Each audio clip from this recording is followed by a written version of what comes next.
ভাটিকানা পুজো উদযাপন পরিষদ কর্তৃক আয়োজিত আজকের এই পূজা উদযাপন কমিটির সভাপতি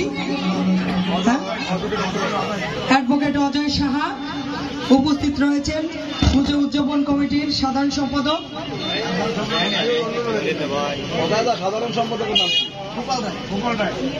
গোপাল দা সহ এই পূজা কমিটির অন্যান্য নেতৃবৃন্দ এবং আমার সাথে উপস্থিত রয়েছেন বরিশাল মহানগর বিএনপির যুগ্ম আহ্বায়ক যুগ্ম আহ্বায়ক জহিরুল ইসলাম লিটু, সদস্য সিরাজুল হক মৃধা, উপস্থিত রয়েছেন ৬ নং ওয়ার্ড বিএনপির ৭ নং ওয়ার্ড বিএনপির ফারুক শরীফ, উপস্থিত রয়েছেন ৭ নং ওয়ার্ড বিএনপির রহমান মনির সহ অন্যান্য নেতৃবৃন্দ এবং উপস্থিত রয়েছেন ৪ নং ওয়ার্ড বিএনপির মনির হোসেন, শামীম হোসেন এবং আলম শিকদার, মোশারেফ ভাই সহ আমার সাথে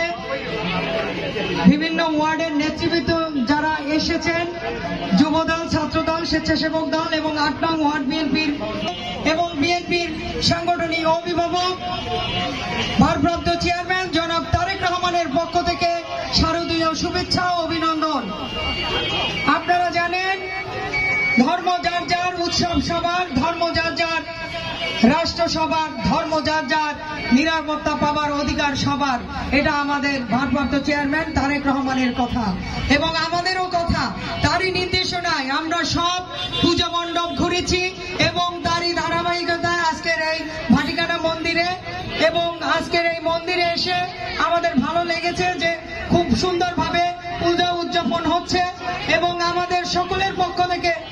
তাদেরকে অভিনন্দন জানাই, শারদীয় শুভেচ্ছা জানাই। আগামী দিনে আরো ভালোভাবে এই পূজা উদযাপন হোক এবং আগামীর বাংলাদেশ আরো সুশৃঙ্খল ভালোভাবে একটি নির্বাচন হোক।